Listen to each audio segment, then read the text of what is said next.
Good morning. Thank you, Stephen. That was terrific. The social contract stuff is really, really important. We live in a relational world, and schools are really now the only compulsory community institution. It's unbelievably important, and we know that how important schools are, but no one in the room here has not been to school. No one in the room here who has a family doesn't have or have had a direct contact with schools. The relationship you have with the school will determine the outcome and lifestyle and life contributions that children make. It's unbelievably important, and we don't understand it. We don't understand it as well as we could. And Stephen's right when he's talking about social contract. What is a social contract? What does it really mean to each family, to each kid, to each teacher? My years in education have been a worry to me, in the sense that I've had to deal with circumstances where relationships has not been enabling for the student or for the teacher or for the school itself. And culture rules. If in fact our cultures are not good in schools, then we just don't perform well. So I've looked really closely for too long now at how we can develop really good cultures in schools. And I've centred it really on kindness and forgiveness. I've never said, and forgiveness, by the way, is not a religious term. It's grabbed by every faith, because it's the enabling element in any relationship. And I'll go through those elements in a moment. But no one in any school that I've ever addressed anywhere, certainly in Victoria, but nationally and internationally, has ever said that this is a silly idea. And when you look at the work that I've been fortunate enough to be able to do with UNESCO on bullying, all bullying is the inappropriate use of power in a relationship. That's what it is. We don't teach children about how to form relationships. We need to do that. We need to do it. What is a quality relationship? There's been an enormous amount of research put into relationships, and the studies that have been done are really interesting, but most of it is pretty superficial. It's not been that significant. The best that I could find is out of Michigan University, Kim Cameron. And he came up with what is a virtuous institution? What is an institution that you can trust? What are the elements of it? Now, I want you to think, let's just go to our own relationships for a start, and then we'll look at a relationship that a school might have in a community. But these are the 5 elements that are fundamental to every relationship that form. Now, at the moment, we're in a relationship. I'm in a relationship with each one of you. If these elements don't have some value in this relationship, you won't listen to me. You won't trust what I say.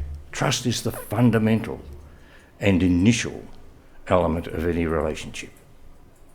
So think of your most intimate relationship.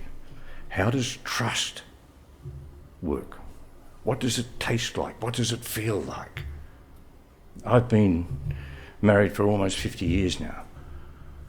God, is it that long? Almost 50 years. And I love my wife dearly, and I trust her implicitly. I even sit in the passenger seat when she drives, and I don't use that. These are really important things. Really unbelievable.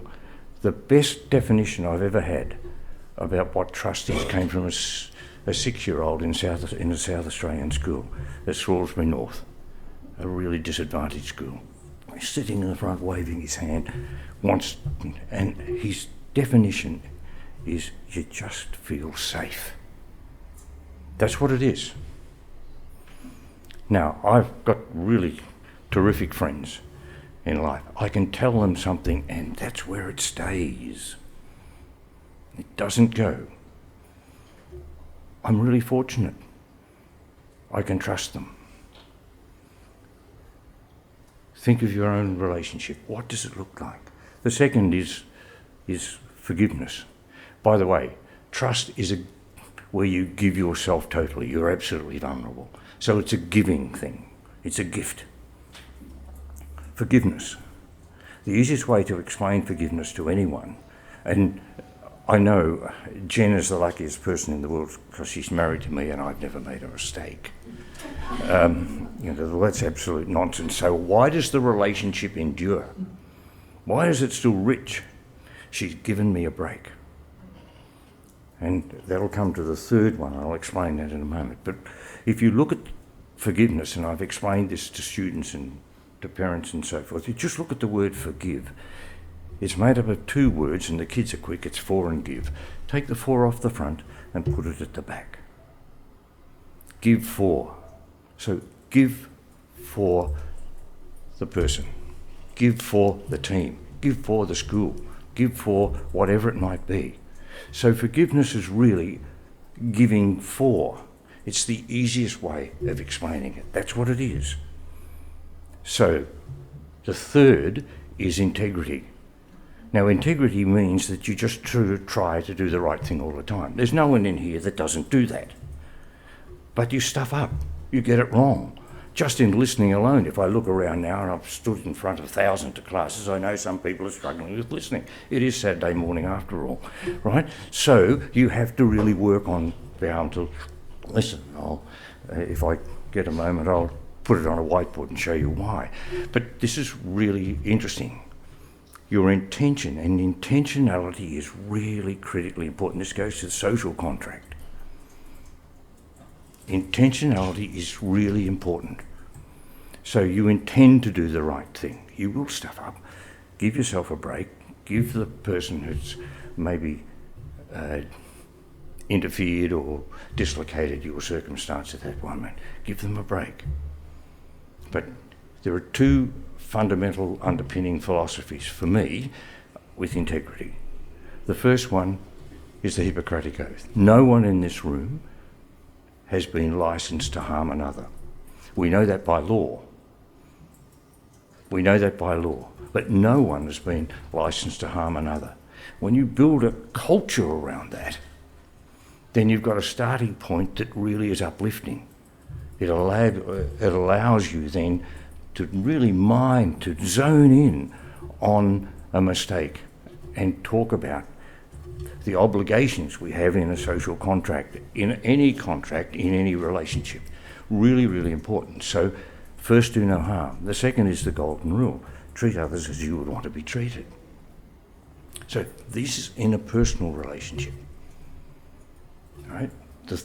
The fourth one is hope. Kim Cameron's work was in the area of optimism, and I was concerned about optimism.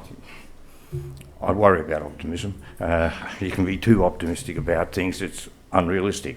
So I was fortunate enough to have a session with Rabbi Jonathan Sacks, the late Rabbi Jonathan Sacks, who taught philosophy at Cambridge. And the Jewish fraternity here in Melbourne brought him out, and I was invited.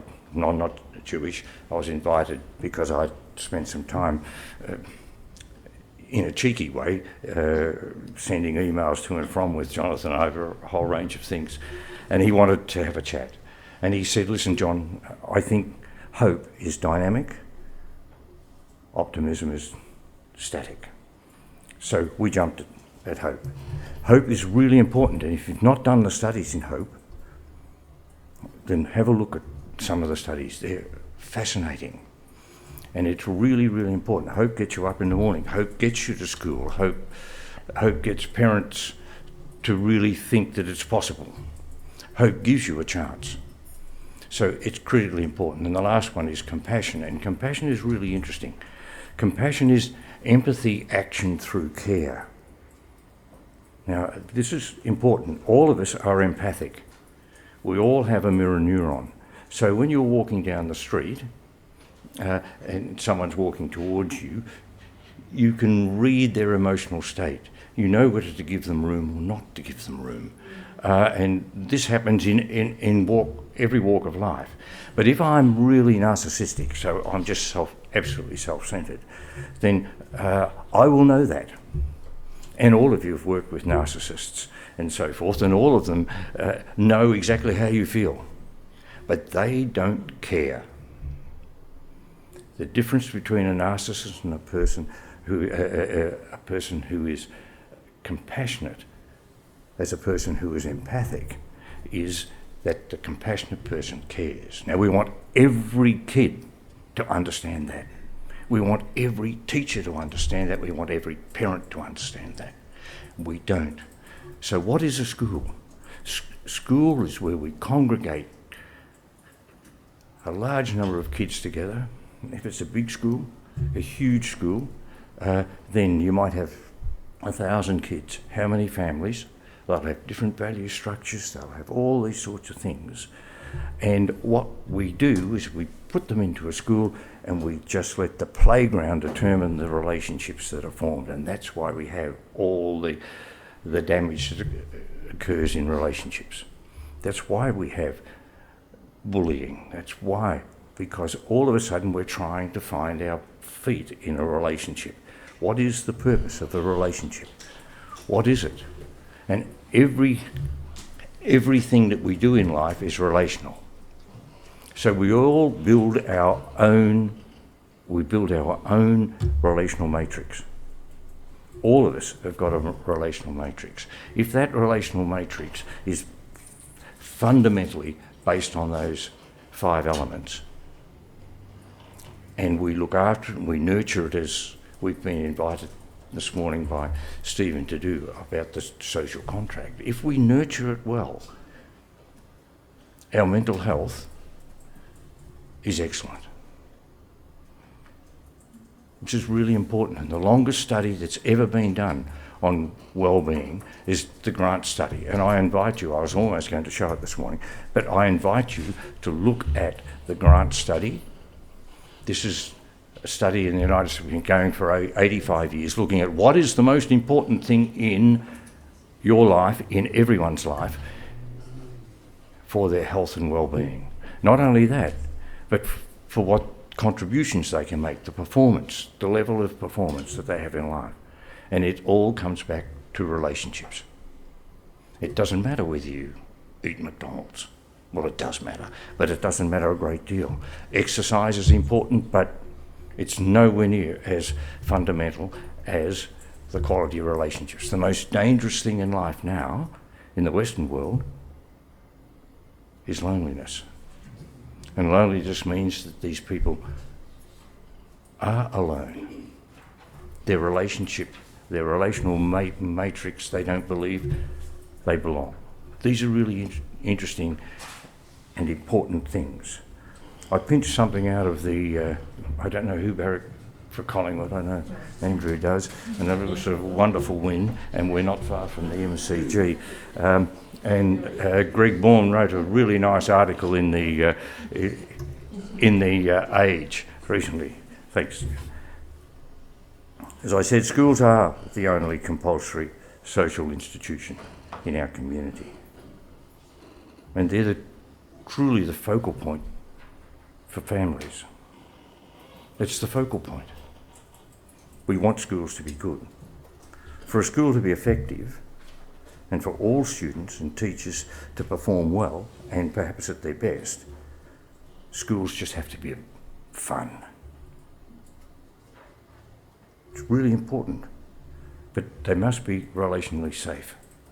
If they're not, if you're psychologically not safe at school, then it's a worry. The school is more than just the sum of students and staff and facilities and its location. It's really just a living amalgam of all its people. Good, bad, otherwise. The relational matrix culture defines all for such as is established in an organic type of way. It's lived. It's the school DNA. And we were talking about MAFRA and how they've worked really hard to develop a school DNA which enables. It's critically important.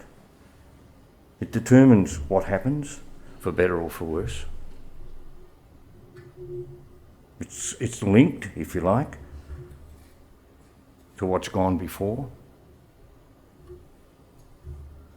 Perhaps provides a foundation for what's going forward. Really important.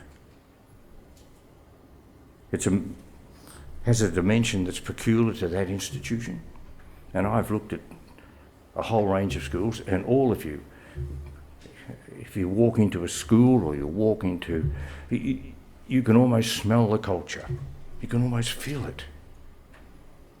And these are really important things. And it's all relational. That's what you're looking at. So how do we form relationships, and on what basis should we be doing this? So here's a question that Kim Cameron would ask. Just think of your school. Do the parents trust the school?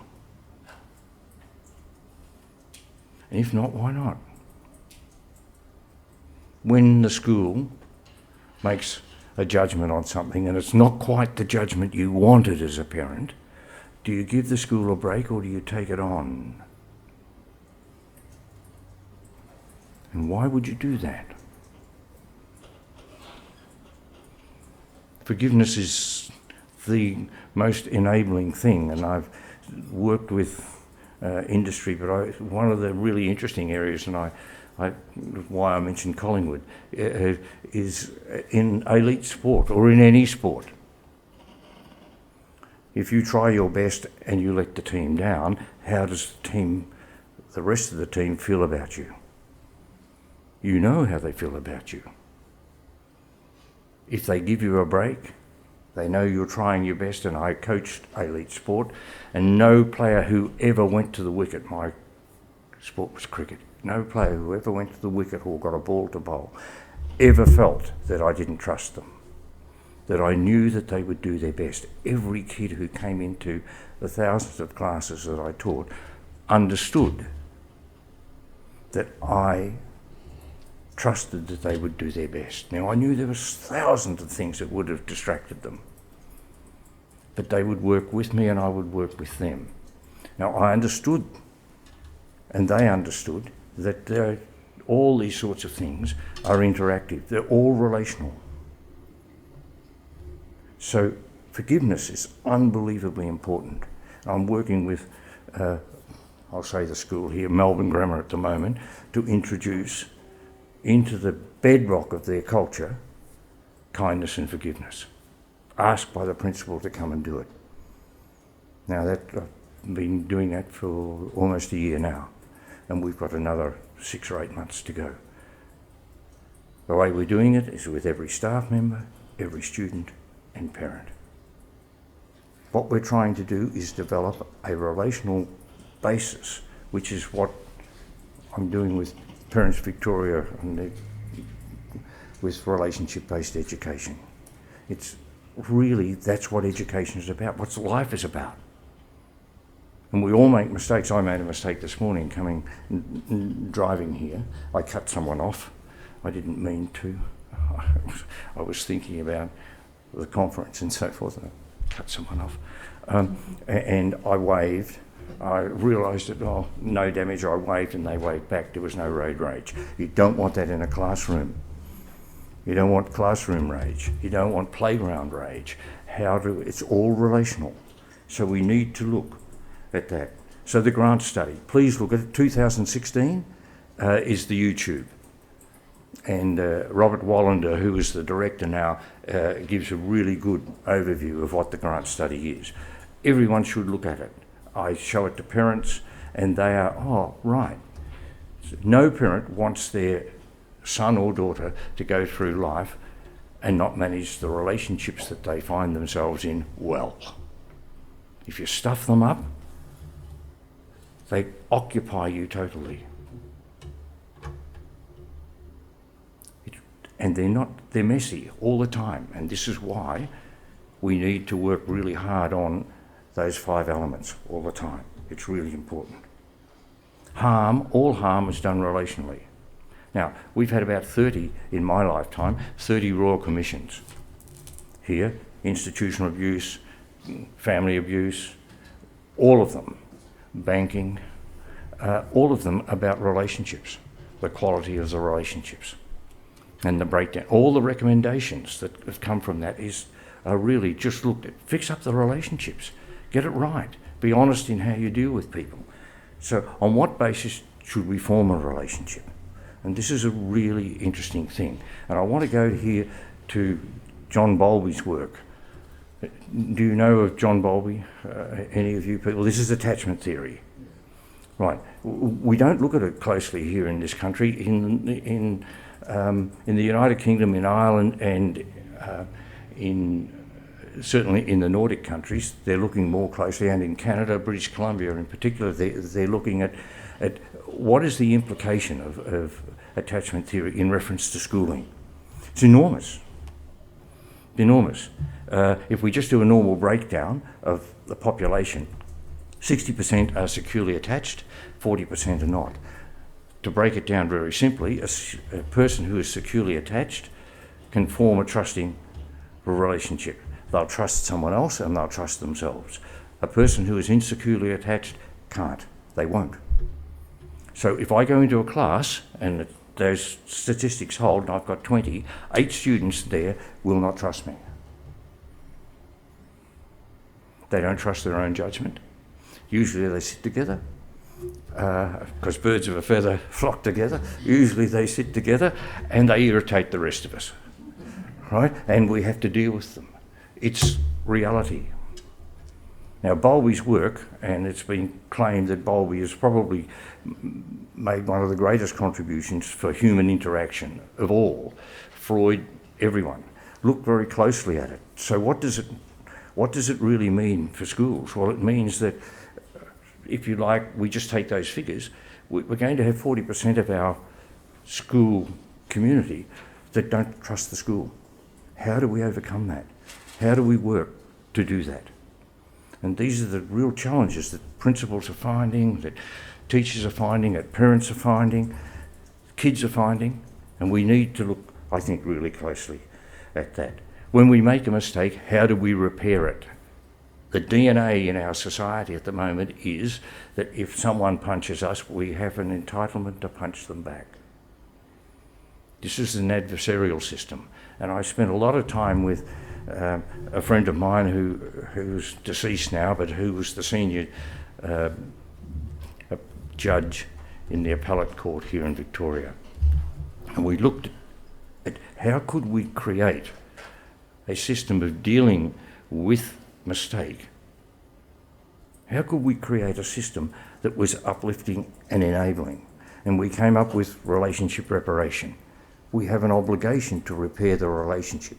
And this goes to the obligation that Stephen was asking with regards to the social contract. We all have an obligation in a relationship. If we're in a team, we have an obligation to do our best. If we're in a class, we have an obligation. If we're in a union, we have an obligation to our members. If we're running a school, we have an obligation to our staff, to our parents, to our students. All these, and these are heavy burdens. How do we overcome the relationship mistakes? How do we deal with it? Zachary Shaw, who was a historian, a blind historian who taught for many years at West Point, wrote a wonderful book, Blunder, where he looks at the cognitive traps that we fall into when we make decisions. And one of them is, what do other people expect us to do? Should I do this? Well, it's not the right thing, but everyone expects me to do it, so I need to do it. It's a social cognitive trap. Now, we have to be mindful of this all the time. Often we have to stand alone. We have to stand up in those moments rather than stand by. How do we teach this? How do we give people the confidence to do it? How do we overcome some of the real issues that we all face in relationships, that every kid faces? So I go back to what is a school. A school really is a relational factory. We get the relationships right. If a kid comes to school and they've got good friends, and what is a good friend? And I ask students, are you a good friend? What constitutes a good friend? How do you form your friendships? On what basis? And here we go back to Bowlby's work. A person who is securely attached forms a relationship on the basis of contribution. They are givers. A person who is insecurely attached forms a relationship on the basis of taking. And this is Adam Grant's work. And Adam Grant's written a wonderful book, Giving and Taking. And look across the whole field there. How do you turn a taker into a giver? And this is what we're trying to do with schools. At no time, I know, I've never taught with a teacher who felt that they had a right to harm a student. I've never taught a student who felt they had a right to harm me. So what we're trying to do with relationship-based education is to lift the understanding of what a relationship is. And I've been really fortunate to go to all different types of schools all over this country to work with little kids, primary school kids, the whole lot. We're looking at what is a resilient relationship, because we'll all make mistakes there. How do you recalibrate a relationship in that situation? So I'm really asking all parents, all teachers, and the department to really think about relationships matter to such an extent that they enable you to perform and do the right thing. And every kid is entitled at school. And you know, this latest report on anxiety is really, really interesting. We are really anxious at the moment, and I apologise, I was going to show you something, but everything is tied to how we manage those mistakes, those misjudgments that we have in our relationships. We manage them well. If everyone appreciates rather than depreciates another person standing on these things, then the social contract, the goodwill we find within relationships will substantiate us. Thank you, Gail. John, you've got 5 minutes. Can I do that? Yeah. Can I do that? Yeah. I just wanted, I put together back in 1990 an AFEC performance model that was really aimed at sport. And then I looked, no, this is really about schools. So I'll do it. And we got any pens we have? I'll do it very quickly. This is based on, this is where you perform at your best. This is the learning channel. Yerkes and Dodson did in 1907, they did a stress performance model. So this is positive emotions, and this is negative emotions over here. I could do all the, and I can give to Gail, and if you want, you can look at all the science behind this. You need about 1 negative emotion to about 3 or 4 positive emotions.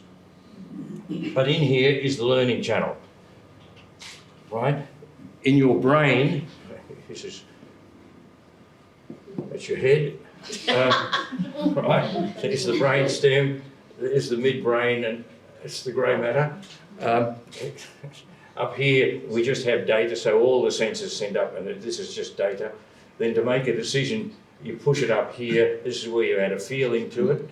So this is an affect, you add a feeling. If you're not quite certain about it, and you've all been to a restaurant, you've opened up and it's snails, never had snails before, and then you worry about it, and then you push it up to here and you make a decision, and as soon as you've made a decision, and most of your children and you probably have seen Inside Out, the Pixar film, and it's recorded down here in your hippocampus. As soon as it comes back down, it's recorded there. Next time you open the menu, there it is. Oh, you know what it tastes like. So it's there. So what that second time is, you didn't have to push it up. This here takes 20% of all your energy to make a decision. 20%. So just think of the number of decisions a little child has to make when they go to school. Does he like me? Does she? Do I listen? Do I not listen? What do I do? What do I do? Am I not going to right gear? And so it goes, all these. At the end of the day, to use a good country term, they understand it down at Mafra, they're knackered. Right? They're tired. And what do? We pack them off to ballet or swimming or whatever. Then we give them homework. Like, they're worn out. And so are we. Now, teachers, at the end of the day, a teacher makes more decisions in a day than a lawyer makes in 3 months. How's that? All the studies have been done. So at the end of the day, they're knackered too. Right? I did a study for 30 years looking at the most complicated boarding school, co-ed boarding school, the biggest co-ed boarding school in the world. I did complicated. When were mistakes made? I made later in the afternoon and in the evening and later in the week. Right? Why? We all get tired. We all get tired. And when I've presented at conferences, I've asked to go in the graveyard shift at 4 o'clock in the afternoon, and then it's really hard. It's too fun. So this is what happens. This is your,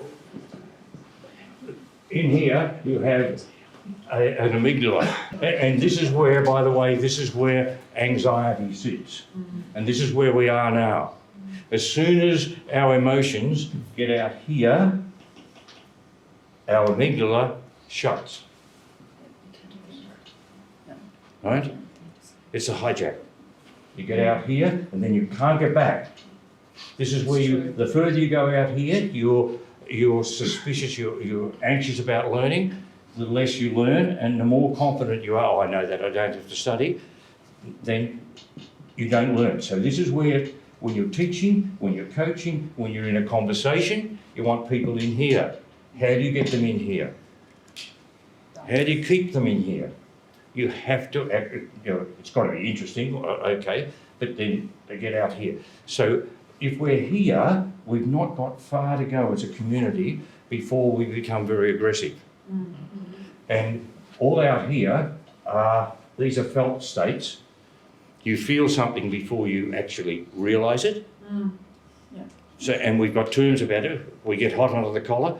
When we're frightened, we freeze. They're all out negative emotions. You could go up with as many positive emotions over here. As soon as you get out here, it's as high arousal on the negative side, high arousal on the positive side. As soon as you go out here, so I can do this in a class with a student. Sit up! What are you doing? How many times have... Whoa, whoa. But I've taken that student out there and every student, and no learning's being done at all. None. In fact, what they've learned is that I've lost it. So this is, so how do I get them back into here? And how do I get myself? Everyone here has lost your temper at some stage, right? And everyone here has thrown a tantrum. That means you're out here. Yep. You count to 10, you do all sorts of things to get yourself back in. Calm down. How do you get back? Muhammad Ali, and I may have said this to some may have heard, Muhammad Ali was the greatest practical neuroscientist of the 20th century. He never, ever allowed his opponent in here. This is where you act. This is where you make your own decisions, and this is where you make good decisions. Out here, you react, right? That's what it is. It's a reaction, right? Out here, and what he did was control totally his opponent. That's why we have things like tagging. That's why we have sledging. That's why we have teasing. That's what bullying is. It's taking someone out there and then you control their emotional state and you direct their decision making. So how do you get yourself back in? Yeah. How do you get yourself back in? Well, in here, you use your thinking skills, which is your cognition. Right? What we want people to do out here, and in 2014, a university in Sweden did a study of the bodily reactions to an emotional state. And I'll Yeah, we've got I'll give all it, those yeah, documents. and if you look at relationship-based education, you'll see this. What I want students, and I had students come in who were distressed because they'd had an argument at recess and so forth, and they were pretty much over here, and they were not far to go. To get back into here, all I want you to do is, this is your felt state, I want you to recognise it. That's what, right? Recognise. That's what it is. So we count to 10. What do? Do you punch a hole in the wall? Each one of you will have a method. Now, I know the reason I went to this was that I stammered really badly as a kid. At the Tugaree State School, there were only 30 kids, 7 of us were Caucasian, the rest were Indigenous. So next week's important to me. I stammered really badly, and the kids were unkind. They were nice kids. They're just unkind. It was an opportunity. They were learning to relate, and I had to actually learn to manage this really well. And so I've spent a lot of time dealing with, as I said, as Gail said, with UNESCO and bullying. This is where bullying takes place. It's all relational. It's how you manage it. So you need to recognise what's going on and get back in here. This is unbelievably where we need to be with schools. This is where we want parents to be. This is where we want students to be, where we want teachers to be. We've got to be back in here. You go out here, and Andrew Fuller and I work on, out here you have avoidant learners, and out here you have anxious learners, right? Anxious learners, real struggle. Avoidant, I don't need to study that, I know it. Or, this is useless, I'm never ever going to use it. So this model is really, really important, and it applies in everything we do, in every relationship we have. So it's critically important. Now, I could go on and on, I won't. Can I just go back to where I started on relationships? Trust, forgiveness, integrity, hope and compassion. Do you trust the principal of the school? Do you trust her judgment, his judgment? When they get it wrong, do you give them a break? Does everyone give them a break? Do you have an open conversation about that that's not aggressive, that it's constructive rather than destructive? Do you fully believe that the school is always trying to do the right thing, or is it trying to take shortcuts? Are you hopeful that it's going to produce an opportunity for your son or daughter or for the kids in the school to achieve their best? Do they understand that the whole concept of the school is to try to operate a culture in here, not out there or out here, but in here? And finally, do you care about providing a culture that's going to enable? And I was talking to Andrew earlier about he's been lucky enough to be away and to be working internationally with principals and so forth. I think this is really important. It's all about relationships. If we can get it right, every kid will maximise their performance, and that it'll be fun and they'll enjoy it. Thank you. Thank you.